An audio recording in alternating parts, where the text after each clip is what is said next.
Before we begin, I'd just like to say thank you to my friends at Hair Saloon for supporting this podcast and for providing space at their corporate offices to record it. Hair Saloon's mission has as much to do with the restoration of men as it does with the business of haircutting. They try to make a difference in the lives of the thousands of men who come through their doors each week. Hair Saloon is based in St. Louis, Missouri, and if you've ever been interested in running your own business and want to work with great people, I would highly recommend you check out the Hair Saloon franchise opportunity. Go to hairsaloonfranchise.com to find out more information. That's hairsaloonfranchise.com. Also, a quick reminder to subscribe to this podcast if you haven't already, and to please take 2 minutes to give us your review.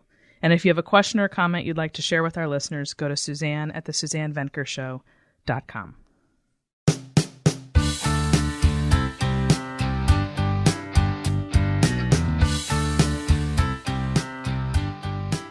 Welcome back to the Suzanne Venker Show, where men and women are equal in value, but wildly different by nature. As always, I'm here with Andre Paradis of Project Equinox, and today we're going to discuss sex. Bum, bum, bum. Specifically, sex after the kids come along and what that really looks like. I've wanted to talk about this for so long, Andre. I have to tell you. Most people don't want to talk about I know. And I love to talk about the things that nobody wants to talk about. That's sort of my shtick. So there you go. Yeah. I'm going to start but before we get into sex, I've got to read something regarding last week's podcast, which was about the saint with balls issue. Yes. Well, let me back up and say, that the gist of that podcast last week was talking about how ultimately what women are looking for is a man who is very strong, who can lead, but who's also kind and good. And it's just that sort of concept of the saint with balls that really they're looking for. So that's what I labeled that podcast. And so in the course of that conversation, we talked about being overly strong as a woman and how that works for men, how that can potentially be problematic for a man who's not strong in his own right, which is really the issue that we were trying to get across. But if you take just a quick statement here or there from what we talked about, it's easy to extrapolate something else from it. So in other words, this gentleman, Arthur, said, I don't like these vague terms like manly because it's subjective, and I don't like people thinking that men who are attracted to strong women are weak. I'd rather date a hard-working woman with a good head on her shoulders than a passive woman who's a slave to her passions. But then this made me think about a piece that I wrote that went in conjunction with that podcast last week that I called How Not to Wind Up with the Wrong Woman. I don't know if you saw that, but that was essentially about women who need to control and what men can do to prevent themselves from being controlled. I mean, that was basically the gist of it, because we hear all kinds of advice given to women for what they need to watch out for and not getting with the wrong kind of guy. But God forbid we turn that on its head, which is what I like to do, and say, hey, if we're equal, and certainly from this angle we should be equal as far as what to watch out for when you fall in love. I thought it was time that we talked about how, guess what? There's also women to watch out for. And one of the biggest types to watch out for is the woman who ultimately seeks control. Yeah. So that article was about that, and it went in very well with the podcast episode last week. And so I was thinking about this gentleman, Arthur's comment, and how confusing I think people are about the concept of strength in a woman. So I want to talk about that just for a minute. And how, the reason that I wrote that article, How Not to Wind Up with the Wrong Woman, my point was in saying that there are many men who are attracted to strong, independent, powerful women, and oftentimes that can turn around to sort of bite them in the ass down the road. It doesn't necessarily do that, but it very often does. And so there's this spectrum for that. And in that article, I wasn't referring to the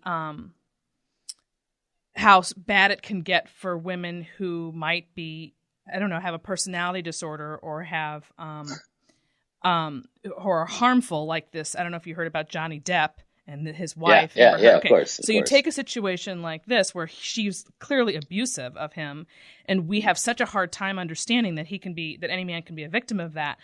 I actually wasn't referring to the Amber Heards of the world who are actually harmful and abusive. I was referring to women who need to control, and it's very subtle. It doesn't turn into anything necessarily volatile or horrible, but it's just this consistent need to dominate.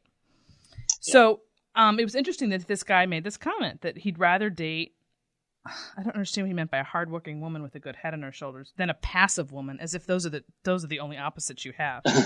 Right. Yeah, but it's just the concept of strength and what that means. Like, so there's a difference between being strong-minded, having your own mind, which is wonderful, and being strong-willed. And I think that's a really good way of sort of describing what I'm taking a really long time to try to get to, everybody. So bear with me. But anyway, yeah. Do you understand what I'm saying? No, I completely get it. And I come across the same thing myself, right? Like, I'll post something about, I had one that I posted. It was something like, I'd like my woman to be more masculine, said no man ever, right? Because no one wants this, because masculine, is about strength, power, and control, right? So when women want to control the situation, control the relationship, control their lives, is fantastic. It's appropriate to a point, but controlling your mate, if you're obsessed with control, which gives you a feeling and a sense of safety. See, in my world, that's what I found out when you peel the onion. These women actually don't feel safe in the world, whether they didn't have a daddy to make them feel safe, or they're raised without a daddy, alcoholic daddy. Like, some version of daddies has not ever made them feel safe. They grow up being masculine and controlling because they had to survive, like, on their nervous system. So it's a bad habit that just sort of spreads around. So it is masculine in paradigm, and these women have high anxiety. They don't feel safe ever. Mm-hmm. They can't be vulnerable. They can't let go, and it becomes a lifestyle. So men who attach themselves to these women, typically exact opposite, men that have been too, not found their mojo. They're soft. They haven't found their mojo. Yeah. And they appreciate the fact that she does all the work. Point is, there's also a big price to pay for this eventually, right? She loses respect for him, and he ends up being mothered. And I want people to be able to remove this concept of being a strong person from that, because, right. One of my arguments is that you can be strong. I mean, you have to really define what strong is, because you can be strong person without being a controlling person. Yeah. But you can't be a controlling person without also being strong. Those kind of two got to go hand in hand. So anyway, this just gets a little fuzzy, this whole concept of female strength. And I just think it's an interesting conversation, because I think it gets conflated. I think the strength gets conflated easily with control.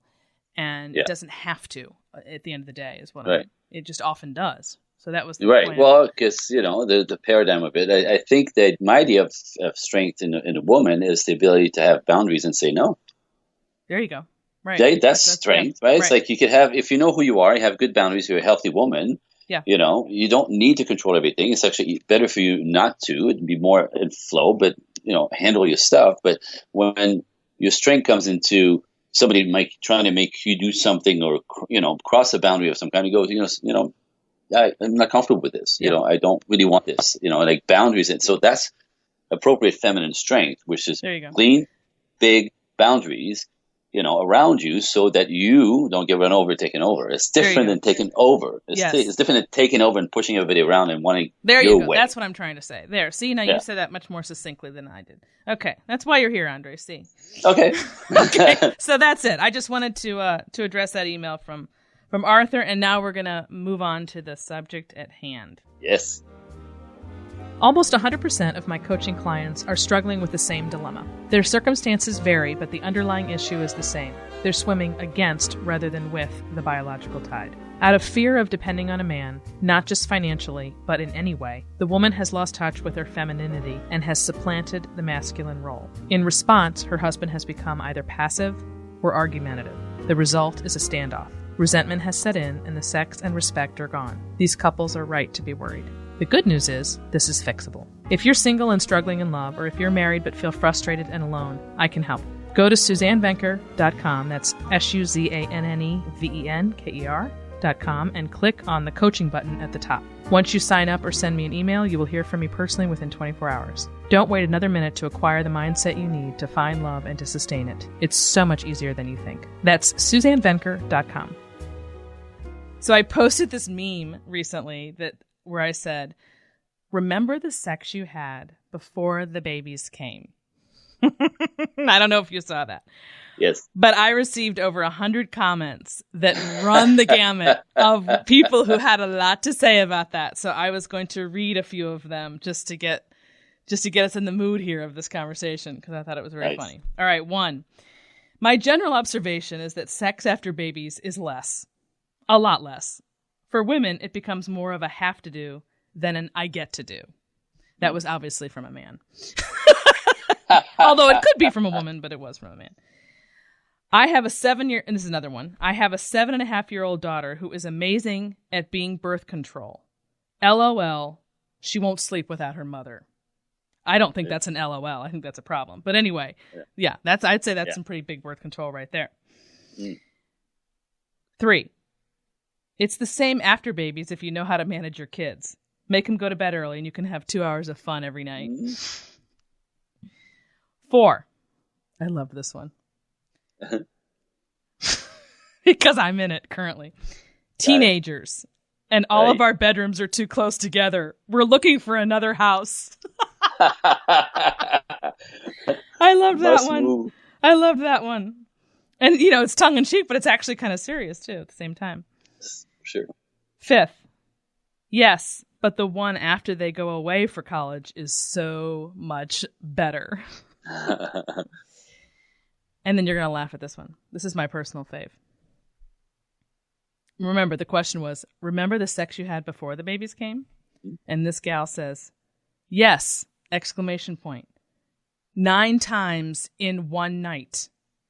It was glorious. 3 kids later, and we joke about having sex 2012 style.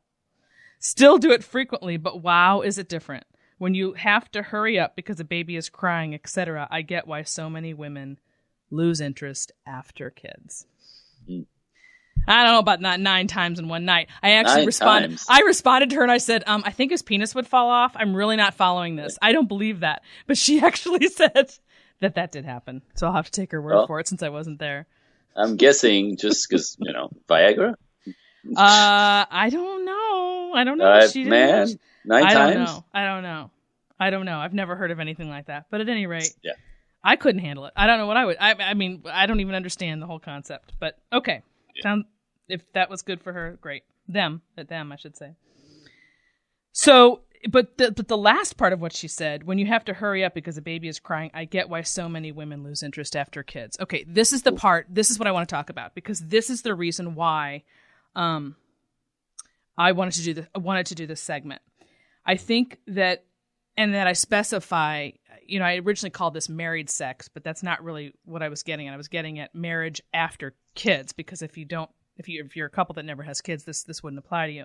But I really wanted to hone in on this because, for several reasons. Number one, there is a huge sex different component to this conversation, as far as what this last gal said, that women lose interest after kids because the baby is crying. Now you take something like that, and there's just simply no question that a woman is going to be more in tune and aware of and feeling responsible for that baby in the other room more than the man in her bed. That's just the reality of it. A man will tune out the baby and say, just forget about it. He's fine. He's fine. He's fine. And she will not be able to relax when that baby is crying next door. There is no way. So this is what prompted this whole idea for this podcast, because this is such an important aspect of what I'm calling married sex, marriage after the babies come, because it can't possibly be the same way before, once you've got that interruption in your face all the time, at least not for women. And I'll let you speak for for men, I mean, to some extent, it's the same way, I guess, for men when you're first a parent, when you're it's really, really new. But women will stay in that mode for several, well, some would say, for the duration of the kids being in the house.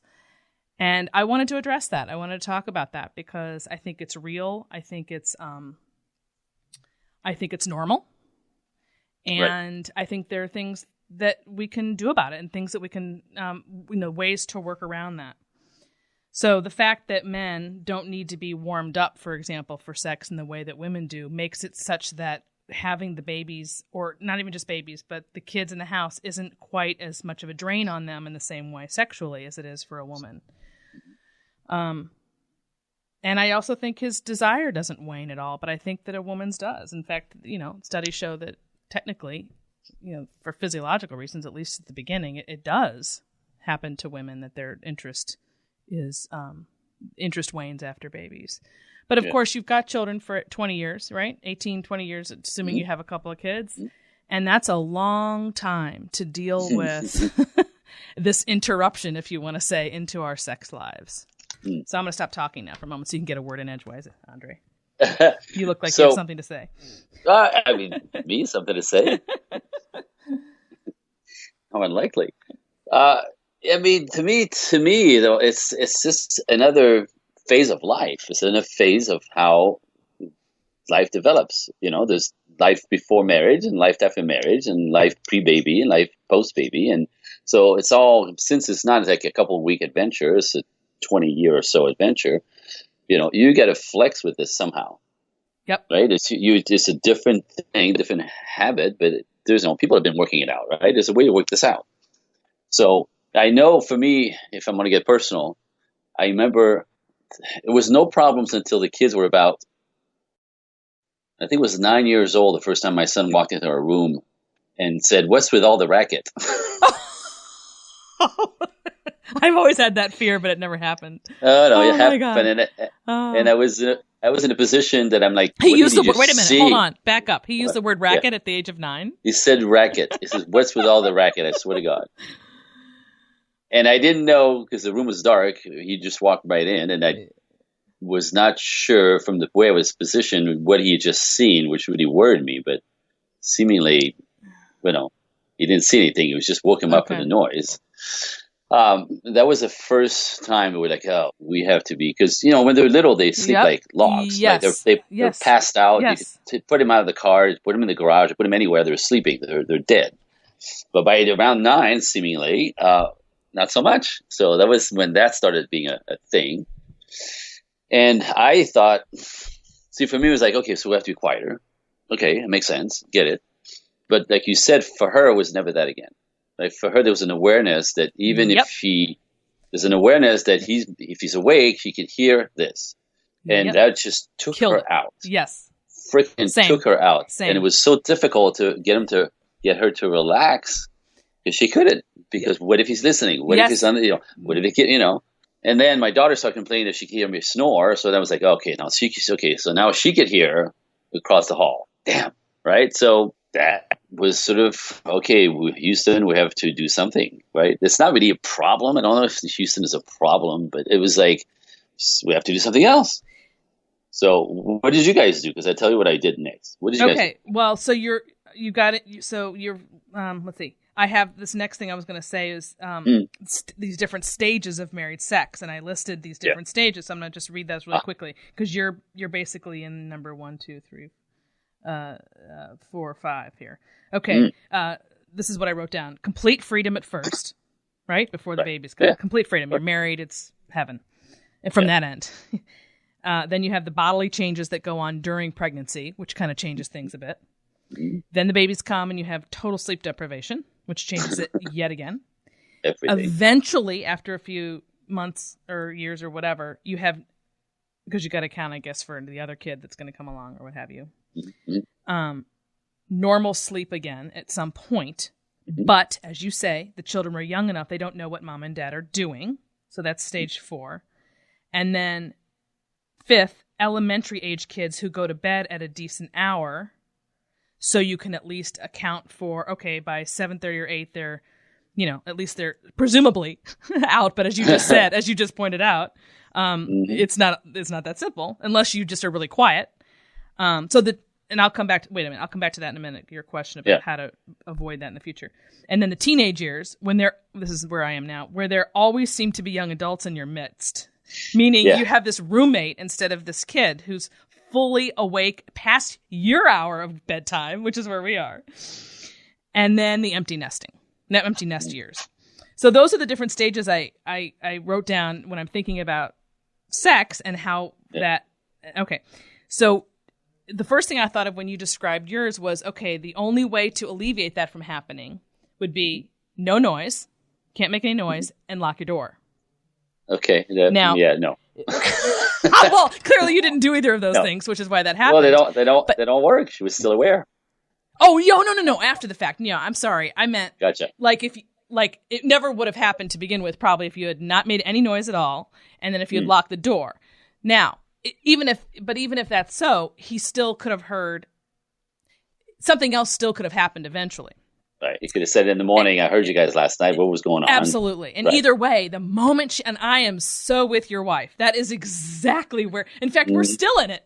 We're still in it where Bill has he's given up on the concept that I will ever be able to tune out until he's gone next year when we become empty nesters, which is why I put it into the final, and which was really funny because people on the Facebook page commented about how great empty nest life was and how you can walk around naked and just you have your whole life back to the way it was before they came.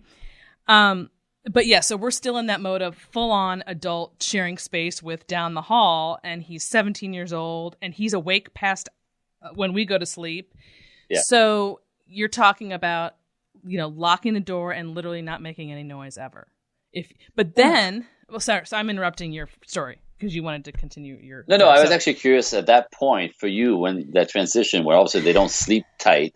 What did you do? Like, what was your adjustment? Because I think this is conversation is like, how do you adjust to the stages? Correct. About yours because I want to talk about how to keep your sex life strong throughout these stages. Okay. Yeah. So let it be known that we are still fully in that stage and in that mode of he's just waiting for the kid to go so that I can be myself again, because I'm like your wife. As long as there's someone right outside that door who can hear what's going on, I am on edge. I absolutely cannot relax. Now, the moment you remove me from my surroundings, and I've talked with girlfriends about this, if you go for the night to a hotel, you get a whole different kind of woman. Yeah. You know what I mean? Freedom. Yeah. I mean, if there is not a soul who needs you, I'm convinced that the more couples do this, the more that men in particular will see that their wives are still there and that they will be more of what you remembered, but that you have to remove all those distractions to remind yourself, hey, it's okay, this stage will end. She's still there. She's still interested. So it's a different kind of sex that you're having when there's people in your midst. It's just not going to be the same. Now, this is, if we want to take this all the way to the tension that women feel, because men don't know this, they have a sense of it, but they don't really know it. There's even a thing like any kind of pressure, any kind of awareness outside of being in the moment, anything that would take you out of that, if you can't be in present, will stop you from having a good time. So Alison Armstrong, that you obviously know very well, actually had this thing. I remember being in a workshop and she said that out loud. And she said to the guys, there's a men's workshop, and she says, if you guys weren't so attached, to the fact that you want to create orgasm, you'd get a lot more sex. And then she moved on. I'm like, oh, okay, wait, hold on. So I stood on my chair because she's trying to move on. And I said, you can't just say that. like, what do you mean? What do you mean? If you're not so attached to orgasm, you'll get more sex. Because a lot of guys, of course, for us, the point is the orgasm, right? Like, this is the whole, standing ovation, right? Like, ta-da! Like you wouldn't have sex without that. What's the point? Well, right, for us, there's no point. Yeah. That is the point, right? But so we think is the point for you. So some guys will actually sort of like clamp down and go, all right, baby, like I'm going to make that happen for you, right? And they kind of, whichever way they're doing it, right? They have that pulse of like, come on, baby, right? Which is way too much pressure on a woman. because she Yes. can't relax with that Right. pressure. Right. And so that's what she was saying. Just that pressure, never mind anything around you that's now Yeah. dissolved. Just him really wanting to make that happen for you Yes. is too much pressure. Right. It's Yes. too much pressure. So put that on top of the kids that are across the hall, and the gardener's in the front yard, or the forget cat is about it. the cat's on the desk looking at you, right? That'll take her out. The cat That will take her out. That'll take her Yes. out. The dog is now sniffing at the door, wondering what's happening, and she's like, all of that. Right? Meanwhile, he All of has that. singular vision. This is no problem for me. I can keep going. I'm like, that's pointless. The cat can watch. I don't care. Yeah. Right. Right. She's like shy. Like, the cat's watching. Yes. I'm like, Same. it's okay. The Same. kids are not. So what So I want to get back to, what did you do when you guys? So what did you do at 9 months, 9 years old, or whatever, when you couldn't, like, everything shifted? What was your adjustment? So I'll tell you mine next. It's funny. So the adjustment. Well, fortunately, they've literally never walked in ever once. Now, I think that's because once I became aware that I could no longer just go about my business and they wouldn't even know, I started to clam up initially, just at the whole thought of it. And so, like, for example, if the door isn't locked, I will not do it. And he'll forget to lock the door. And I'm like, okay, well, go lock the door. Is the door locked? Is the door locked? He's like, damn it. And he'll go and lock the door. He's like, he's not going to come in. He's not going to come in. Like, all it takes is once. Well, No. but just the thought, again, it's just more the thought for you, right? It's where you're worried. So you can't let go. Although, yes, that's right. But I do take that back. One time in our old house, I locked the door, or I thought I had locked the door. And our daughter, who's now the age of our son, she's gone, she's in college, did walk in, open the door. We were not in the midst of anything, but I had just locked it, I guess, in preparation for that. And she walked in. She was able to open the door and just walk in when I thought it was locked. Well, if I ever had any confirmation and calmness about locking the door at that point, it went out several years ago. Now even locking the door isn't enough. because it might not work. It might not work. So my whole head is it's just consumed with what's going on outside that door. And the only way I can make him understand that I'm still here is when we have a cabin about an hour from the house. And we go there, and I'm a completely different human being. And I'm sure in his mind, he's going, oh, my God, thank God, this is coming, this is coming soon, because our son's leaving in a year.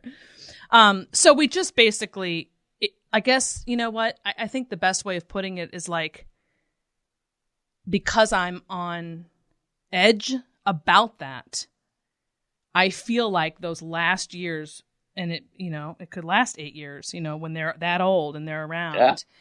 I'm never really my true self.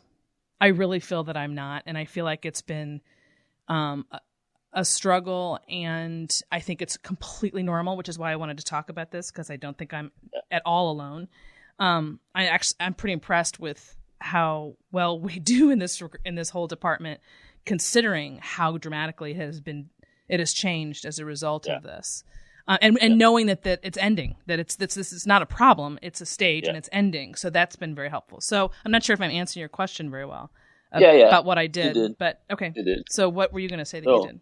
Well, for me, like I said, it's just like you said, right? Just the fact that she's so aware of what's outside the door. And now they can hear through the door. They can hear, even, the idea of us being quiet is not good enough, because you could hear the bed. You could hear the bed, or whatever, and plus the audience with the cats because they're sleeping there anyway. So for us, it was the living room is right there. That's too vulnerable again, right? So we ended up in the garage. The garage. The garage was our adjustment. The garage. Yeah, no, we're in California, right? It's not 100, minus 25, by the way. So. The garage. So what happened is I did this. It's also not very comfortable, I wouldn't think. Well, hold on. Let me. And then if you try to make it comfortable, your kids are going to see that and be like, "What the hell are you doing in the garage?" No, it's better than that. Actually, it's a little bit. It's kind of clever. what had happened is, at the time, my kids, my son is 9 years old. He's into video games, right? My daughter's not really getting into it. So I was never wanted to lose them to video games. I think that's not healthy. Yep. However, to keep him normal, to be able to play with his friends, he's allowed to play video, right? Mm-hmm, so there was a kind of a structure around that. I had a time limit on his video game time. Same. But better than that, for him not to fight with me, I put him in the garage. You put him with his video games in the garage? In the garage. Okay. Right? So, and I live in Woodland Hills in California, Los Angeles. So it's a little bit, Woodland Hills is like, has its own little climate, if you want. Like it's about 5 degrees hotter in the summer than the rest of the city. And it gets a little cooler in the winter. Like there's a little flux. Anyway, so basically in the summer, in the garage without heat, it's too cold for him. And in the summer, it's too hot for him to be in there. So I made that environment uncomfortable for him on purpose, where he didn't want to spend 2 hours in the garage. Either way, it's mostly uncomfortable. Okay. Especially late evenings and, on both sides. So, but what had happened is I have a sectional couch that I bought 2 sets of whatever. And one of the big sectional, which is a lounge chair, was his lounge chair. Like I set him up in the garage with this lounge chair for him to be comfortable and then literally lounge when he's playing video games. Yeah. In the horrible setup of the garage, right? So that's what happened. So the moment I see. So the garage became that's there's a couch out there. There's a big old lounge chair couch out there, leather, which is where, he was. What was the question? My question is, don't you have a door that goes to the garage that they could just walk into? Yeah, but like I said, by 9 o'clock everybody's in bed. Oh, this was. They're little. But not now. You couldn't do that now. No, that's what I mean. That was adjustment number. That was adjustment number one when they were little. So now they could hear us. So we ended up literally across the other side of the house in the garage. Yeah. You can make all kinds of noise because there's a living room, dining room, kitchen before we get to the garage type thing. Yes. So there's much padding, and that was like something we did for quite a long run. It was like sneak in the garage and whoopee. Okay, so and that would be. I had her back that way. She was free. She was completely free. There was no noise.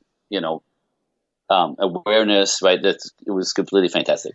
So that's a great suggestion, everybody, for the stage 5 here, elementary age kids who go to bed at a decent hour during that stage, because it goes from there to teenage years, and then what you just described wouldn't work anymore. So that would be okay. So that would be when they're elementary age and they're going to bed every night. Great. Yep. And you don't want to make noise, so you go on the other side of the house, the property, and make noise over there. You hear that, everybody? The garage. I hope everybody got that. The garage. Again, in St. Louis, maybe not so much, but in California, fantastic. Yeah, and of course, there's no couch in our garage. But anyway, that's quite brilliant. Probably the biggest example, and people are going to laugh at this, for us, that's sort of a reminder of how those different stages work, is that my husband bought a massage table for me, which really requires a hell of a lot of work on his part for Christmas, like 15 years ago. And you know what a massage table, it's got the hole in the middle and everything. I get it. Because I'm a big massage freak. I love to get massaged. I don't get them nearly as often as I would like to.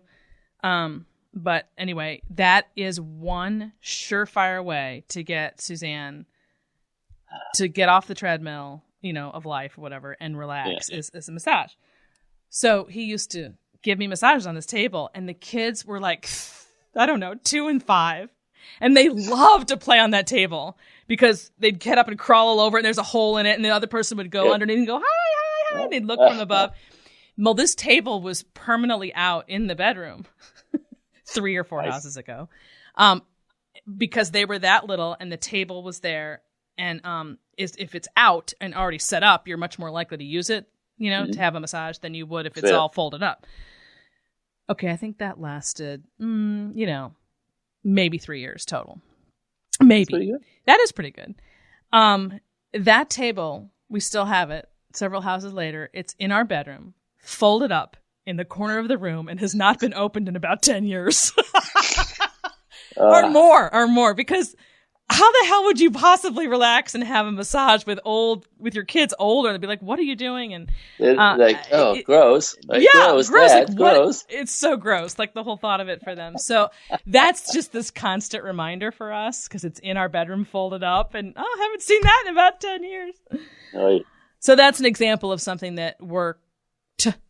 ED, for a certain stage, and then closed up shop, and hopefully we'll break it out again when we're empty nesters. I think you will. Yeah, you will. Yeah, you will. I have a lot of empty nester friends. They're just a couple of years ahead of us, and they're just smiling from ear to ear. And when I talked about this, when I posted this thing that said, "Remember the sex you had before the babies came," they're like, "Oh, that's nothing compared to what happens when they go. It's way better after they go." So. Well, I'm like you. I got teenagers in my house, and my son is going to college, and his schedule is loose enough that he's working full time. But we constantly have 5 or 6 boys crashing at my house, like 3 times a week. So I can't even get out of my bathroom or my bedroom. Oh my God! Like in my underwear, because there's like 4 guys on my couch crashed out on the couch in the living room. Now that's something I've never had anything like that. In fact, we're not even the house that people come to, so it's a non-issue. But So then that would really kill it, I would think. Well, in that sense, absolutely, right? But there's no going in the garage. Even that's been a while now. There's no going in the garage because there are teenagers everywhere. Like no massage table, no garage. He's up later. He's up later now. He works late. He comes home at midnight sometimes from work. So all that is sort of like now the awareness is like we're surrounded at all times. So the next option is what everybody else is doing is away for the weekend, away for Saturday night at a local hotel. We're surrounded just a few miles around us, and they're big enough they can take care of themselves as we spend the night out. And, right. That's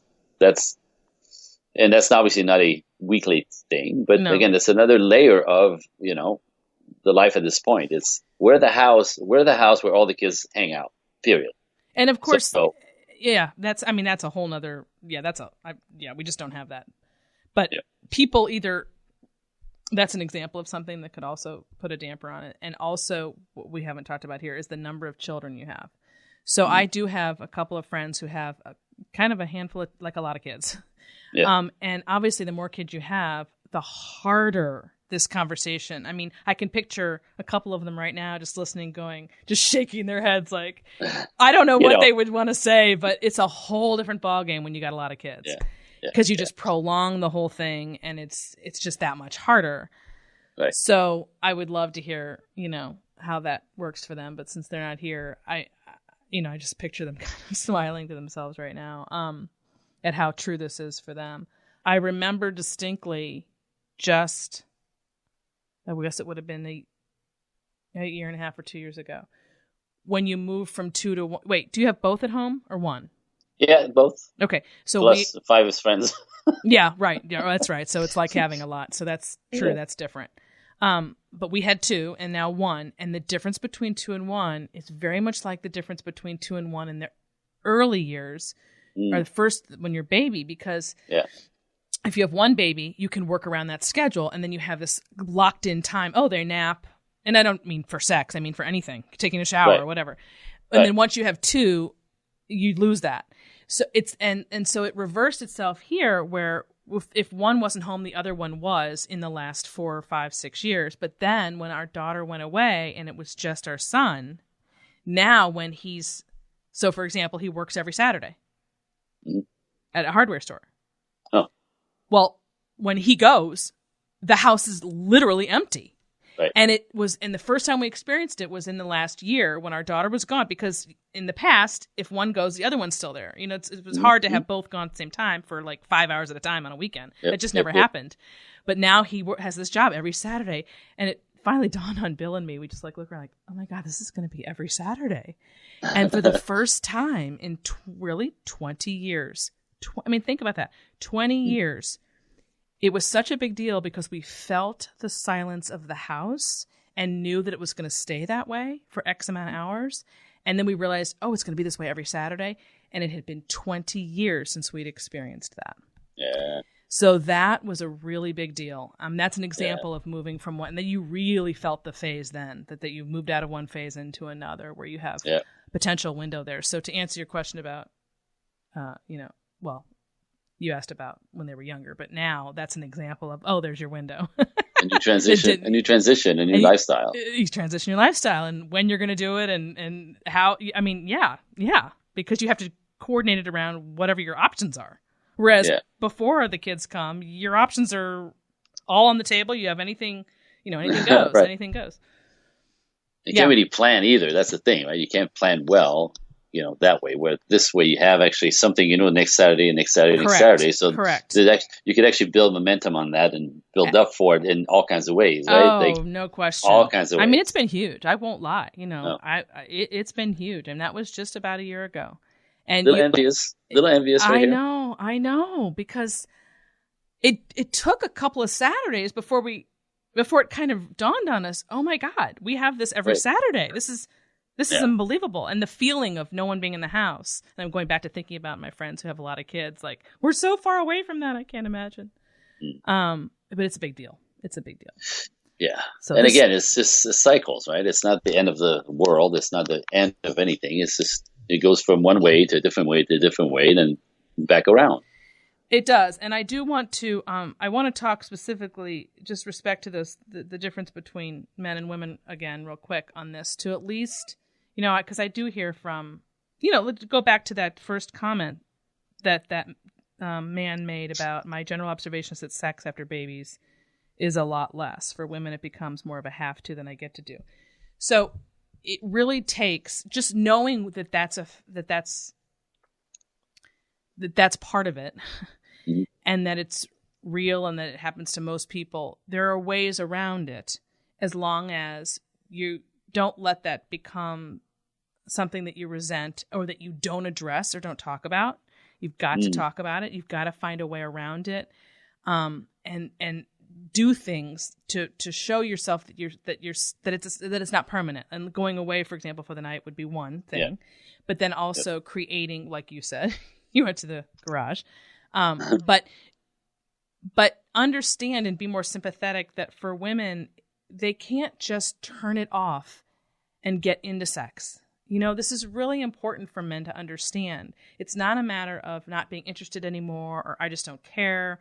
It's about literally physically not being able to, without that warm up period, without the relaxation, without the total mental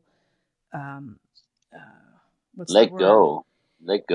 Yeah, I mean, we're just so different from men, and that means, unfortunately, for those years that you're dealing with this kind of stuff, it's going to require a lot of effort on not just her part, but on his part, to create an environment that's going to allow her to relax more. That's all I'm saying. Rather than be angry about it, I don't think that's helpful. I think it's just a very real thing for women, and I think it's a hush-hush thing that people don't talk about.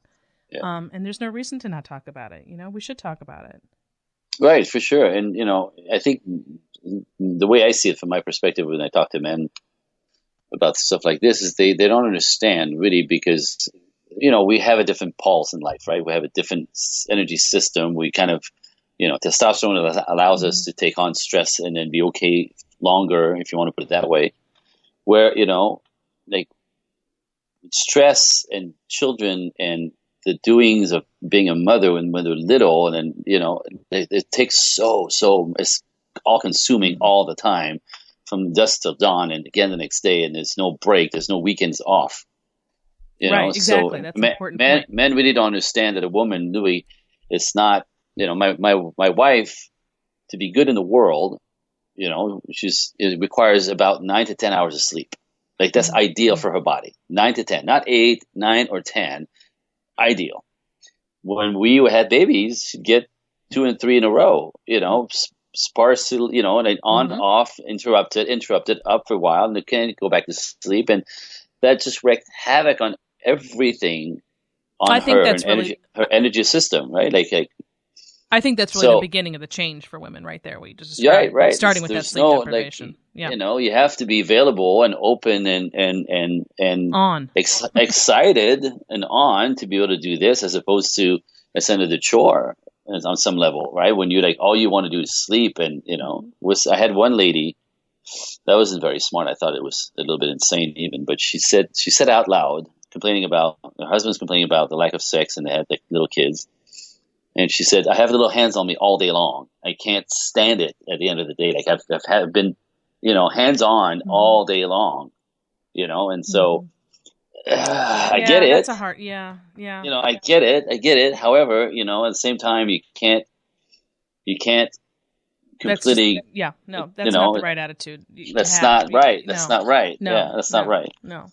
I had one where the same woman said at one point, this is insane, I thought. And she said, we have kids now. He needs to get over it. Like, I'm tired. No. And then that one, I'm like, are you like, what? You can't, right? It's like, don't feed him any food and expect him not to get a snack on the way home. Yeah, I mean, that's really a setup for disaster, right? Like, he needs to get over it. It's like, we have kids now. He needs to get over it. As in, like, he never has to touch me ever again. Cause it's just for procreation. And he needs to get over it. I'm like, lady, there's something wrong here. Yeah. Like, very wrong. That's not okay. Anyway. And I want to also say to those women, I don't believe that they really don't need. Now, and some will argue this, that they really don't care about sex. They really don't need it anymore. It really does tune out, Suzanne. I really just don't care anymore. Mm-hmm. All right. I suppose that can happen to somebody somewhere. But I truly believe that if they removed all those stressors, hypothetically, and even the children from their world for 24 hours, I don't believe for a moment that they wouldn't be able to tap into what they were like prior to kids. In other words, it all it takes is the right setting and the right environment and the right everything to get her going again. And she just doesn't care to take the time to do it. This is my opinion, because it's too much effort to get it going like that. And that's true. I mean, it is much longer and harder for a woman than for a man. So the effort that's required is big. And so the younger the kids are, the harder, well, not necessarily, because when they're younger, it's actually easier because they go to bed and they don't know what's going on. But I don't believe that she doesn't really want hands on her. I think she just doesn't. She's just so exhausted, quite frankly, that it's just too daunting to deal with. But you have to deal with it if you want your marriage to last, because that's a ticking time bomb right there, what you just described. I mean, seriously, right? For me, like, I look at it as you have to.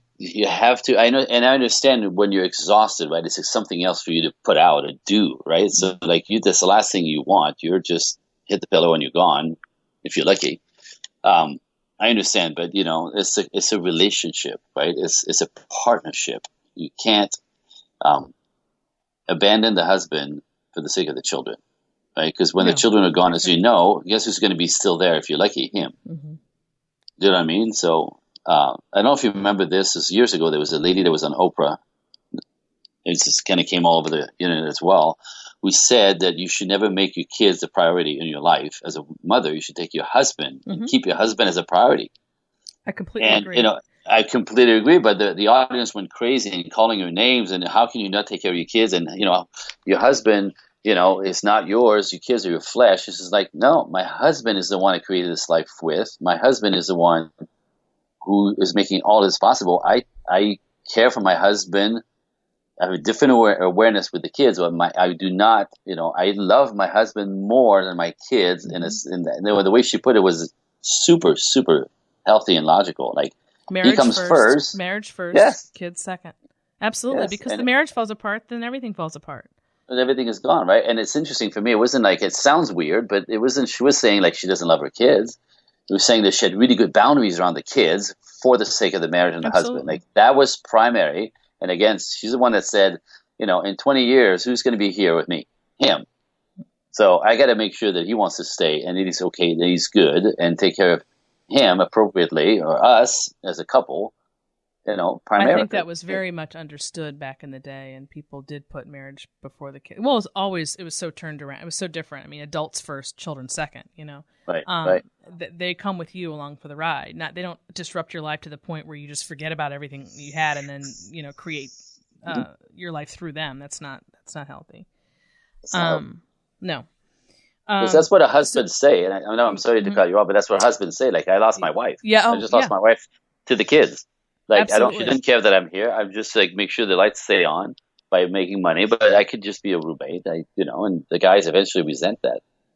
It's a huge deeply. problem. That is not a small thing. I think that is extremely common.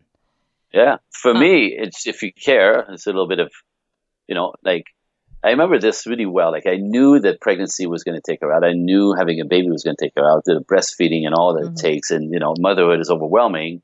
And we had both back to back in a row. And, I'm a grown man. I could take care of myself. I don't need her to, baby me at all. That's not my temperament anyway. But, like, I don't need her to necessarily, like, be the perfect little wifey. Like, she's tired. She's snapped. You know what I mean? Mm-hmm. She can hardly find time to shower, for God's sake. That's how overwhelming it is. So I'm like, I'm cool. I got this. I'm cool. And I go grocery shopping, and I would do all the stuff that she struggled to do. And I'm cool. I'm a grown man. I'm cool. And about 2 years into it, I lost my shit. She got sucked into the kids and the life of being a mom and little kids and how overwhelming all that is. And basically, like, I became an afterthought, the fixture, an afterthought. And it was, like I said, I understood. I was patient. I'm a loving husband. I wanted to support her in every way. She needed to sleep. She needed to whatever. But it was 2 years into it where at one time I'm like, I want my wife back. I need my wife back. I want my wife back. I understand. And no, I cannot be an afterthought. I cannot be just a fixture. I cannot be just like in the background. Like, I want my wife back, and that was sort of a wake up call for her. Like, you know what I mean? And we had to readjust just right then into priorities of us within the craziness, right? So it's so overwhelming. I mean, it's such a massive change to what life was like before babies, which is why I phrased it that way. And I have this one last thing I want to say before we close out is that I have this theory of my own personal theory, that I think all the sex people have prior to marriage, I don't know if you know where I'm going with this. Yes.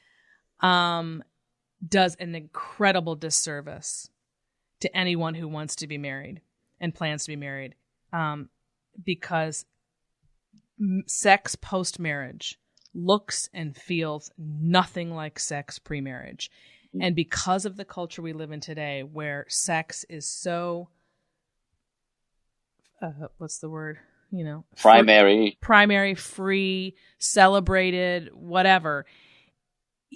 It sets people up from the time they're young with this vision of what sex should be like and will be like as adults. And then you start to have all the sex prior to marriage. That kind of sex doesn't have any strains on it. It's so different. It's so vastly different from responsible married sex and everything that comes with real life after you're married, that you've set yourself up for this something that's never really going to happen again. Does that make sense? I mean, it will happen again, but in a small way, again, like at the very beginning of marriage and then after you're empty nesters or whatever, hopefully. But for that duration, it's like going from feast to famine. and you might accidentally compare to what you were doing before you were married and think there's something wrong with your marriage, for example, because you're not having sex the way you did before you were married. That's what I mean. Like, I've just always had this thought that all this sex prior to marriage is actually just setting people up to fail at married sex, if that makes sense. Yeah. And it makes sense. The conversation that I have myself with millennials and younger people who, like, in their 30s, is still millennials, right? Millennials go up to 34 now. That this part of the resisting, marrying and having babies because they actually think that's going to ruin their lives. Oh, yeah. They actually think that's going to ruin their lives, right? It's not understanding that the best thing that I've done in my life, I don't know about you, but the best thing I've ever done in my life is having these two kids. Just period. all I right? ever want to do is flip that on script and saying, honey, your life starts when you get married. It doesn't end. Yeah. You've got this all backwards. But they don't know, right? They No. think kids will ruin your life because they're so time consuming. They are, but it's also the most rewarding thing in the damn world. I know. Period. And I didn't know this until I did it, even though nothing's going to stop me from doing it.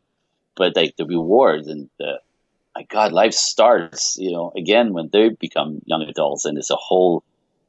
The whole second half of life is completely full because the kids and their friends and everything around that. That's like a whole other conversation because they're living for themselves and they're not thinking ahead. It's just a completely different way of moving through the world from the way our parents and our grandparents did. It's just. I mean, these are stages of life. There's stages of development, throughout life, and this is a one that is everybody has to, endure, deal with, handle, whatever. Right? To me, like, I think this is my brain, though. I've always been like this. For me, it's always like, I wonder what we're gonna do with this. Like everything that happens to me, I just go, okay, let's handle this. Like, like it's never a problem. Like if we're you have not the right attitude about it. Right. It's like, I'm nothing if not flexible, life happens. Oh, okay, let's handle, and so everybody has to get through it if you can have a family and kids. So there's a system, there's a way, and it's an adaptation, and that's actually what makes things interesting, if nothing else. Like, I never would end up in the garage under the couch. That was kind of fun. That was kind of super hot, actually. I want to tell you, it was super freaking hot. I bet. And in the summer when it's hot in there, it got really sweaty. That was hot. Yeah, I'm sorry, I don't have anything as creative as that to have as an alternative. Yeah. But that was just a setup that I had. Mine was just locking the damn door. It's just locking the door and not making noise. I mean, that's not nearly as fun as your solution. Right, no, solution. That wasn't working for her. For her, the door lock was done enough. It's done enough because they could hear us. I know it. Okay. Yeah. It's real. How old are your kids again? No, he's 19 and she's 17. Oh, that's right. But he's at home, going to school, but he's at home still. So right. You're not really going to be empty nesters for a couple of years, right? A couple of years. Yeah. It looks like next year she's going to go away to college, like your daughter, and then he's going to do one more year here, and then he's going to take off. Okay. So we're knocking on the door of that final stage, which I hear is just fabuloso. Yes, we'll talk about it. Yeah. Awesome. Okay, well, this has been a great conversation. Thanks for talking sex with me, Andre. I appreciate it. Yeah, I've just been wanting to do that for a while, so I thought I'd, tackle that one. Beautiful. Check. All right. Check. There you go. All right. We'll talk again next week. Well, that wraps up another edition of the Suzanne Venker Show. Don't forget to tune in next week.